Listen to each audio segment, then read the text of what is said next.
सास तो सास, ये ससुर भी बहू को सताने में कम नहीं होते। एक बहू पर सास ससुर का अत्याचार। सुबह सुबह रागिनी की आंखों में आंसू छलक आए थे। ससुर ने कप पटक कर तोड़ दिया था। किचन के पास आकर चिल्ला रहे थे, सुनो जी, बहू को कह दो आज के बाद चाय न बनाए मेरे लिए। सुबह सुबह सारा मूड खराब हो गया। ये तो हो ही सकता है न, किसी दिन चाय खराब बन जाए तो दूसरी चाय बना जा सकती है, मगर ससुर जी उसकी छोटी छोटी गलतियों पर भी ऐसे ही प्रतिक्रिया देते हैं। और अभी पटक कर कप तोड़ दिए उन्होंने। रागिनी बस अभी 2 साल होने ही वाले हैं उसकी शादी को। सुबीर के साथ उसका ब्याह हुआ है। उसकी एक ननद और एक जेठ जेठानी और सास ससुर वाले परिवार में, और जेठ जेठानी दिल्ली में रहते हैं। शादी में जेठानी कहा भी था, जल्दी देवर जी से जाने का इंतजाम करा लेना। तो बस इतना समझ ले रही 2 सास है। ननद भी ब्याहता थी। उस वक्त रागिनी को क्या पता था कि यह मरहम लगाने के लिए कोई नहीं है, लेकिन जख्मों का सिलसिला खत्म होने का नाम ही नहीं लेगा। उसने टूटे हुए कप के टुकड़ों को उठाना शुरू किया। सास बोली, जानती है ना ससुर जी को, उन्हें काम में लापरवाही जरा भी पसंद नहीं। थोड़ा ध्यान रखा करो काम करते समय। जब भी रागिनी आई इस घर में ब्याह कर, बस जिंदगी सास ससुर के इर्द गिर्द ही घूम रही थी। उसके पति सुबीर की पोस्टिंग पठानकोट में है। घर में कोई भी खाना बिना ससुर के पसंद के नहीं बनता। उसे इडली खाना बहुत पसंद था। माँ के घर हर रविवार को इडली बन ही जाता।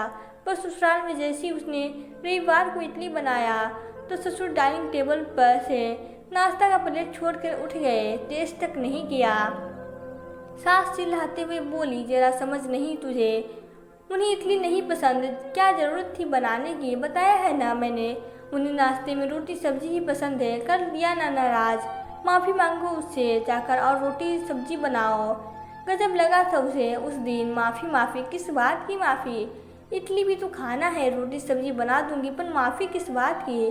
फिर सास ने माफ़ी मंगवा कर ही दम लिया और कहा, बहू इस घर में बसना है तो गले की आवाज़ जितनी धीमी रखोगी सुखी रहोगी।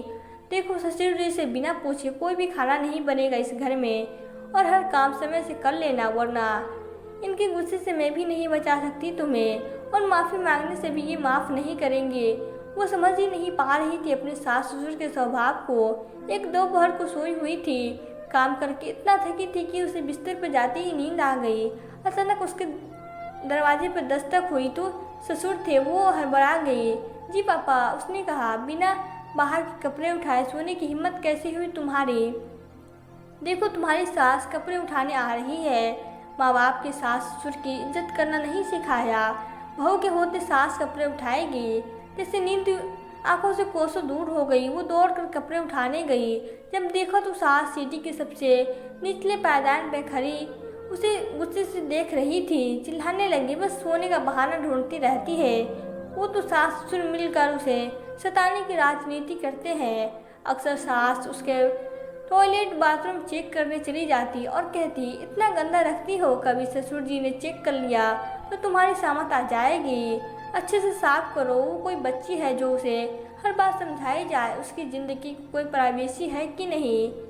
एक दिन शाम की चाय बनाकर वो डाइनिंग टेबल पर रख देती है। ससुर जी डाइनिंग टेबल के बगल में लगे सोफे पर बैठकर टीवी देख रहे थे।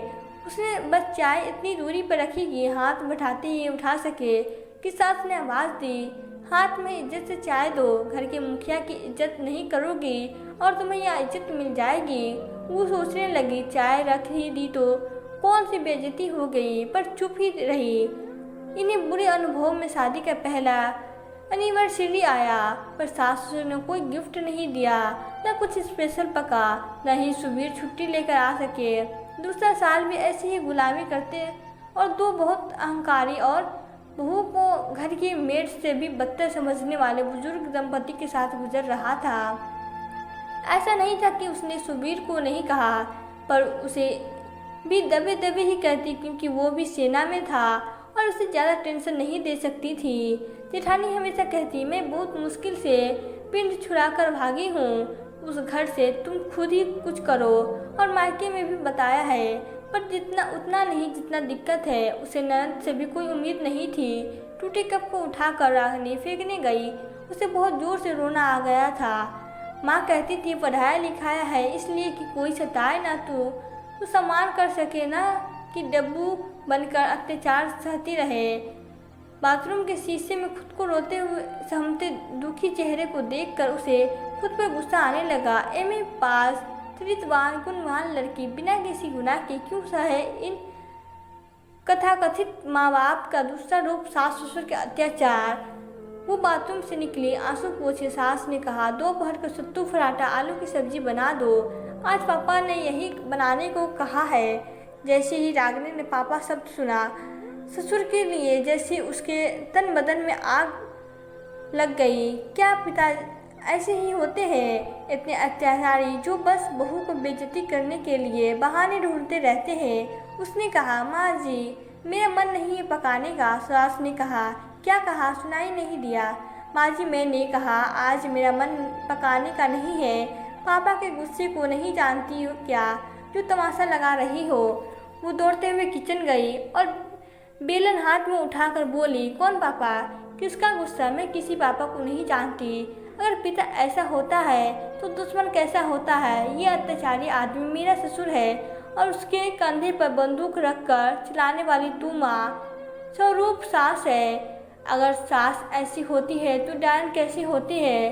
सास ने कहा, घर के मुखिया की बेइज्जती करेगी, तेरी इतनी हिम्मत। जैसे ही सास ने उसे मारने के लिए हाथ उठाया, रागिनी ने बेलन उठाते हुए कहा, बुढ़िया बुढ़ापे में इतनी गर्मी पति के साथ मिलकर एक युवा बहू को सता रही है। ये बेलन हलक में उतार दूंगी। उसके सास ससुर ने गुस्से में तमतमाकर हुए कहा। और रागिनी बोली, हिम्मत मत करना मुझे हाथ लगाने की। 100 नंबर ऑटो डायल में फ़ोन में लगा हुआ है। 1 मिनट में डायल होते ही पुलिस आ जाएगी और बहू पर शारीरिक मानसिक अत्याचार करने के जुर्म में थाने ले जाएगी। दोनों सब पका गए, उसे देखते रहे। तलाक दिला दूंगी, अपने बेटे से उसकी सास ने चिल्लाते हुए कहा। तो रागिनी ने भी कहा, अरे जा बुढ़िया, ये धमकी किसी और को देना।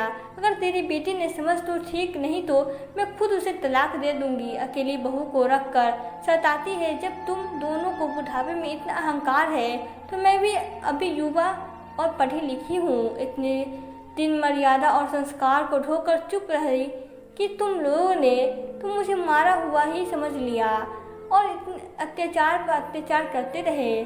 अब और नहीं, तुम दोनों सुधरो तो ठीक, नहीं तो अब आगे रास्ते तुम दोनों के विरोध में मैं लड़ने में चूकूंगी नहीं। रागिनी ने अपनी आंखों के बहते हुए आंसू पोंछ लिए। तो दोस्तों, आपको यह कहानी कैसी लगी? अगर कहानी अच्छी लगी हो तो वीडियो को लाइक करें और प्लीज़ चैनल को सब्सक्राइब करें। Thank you.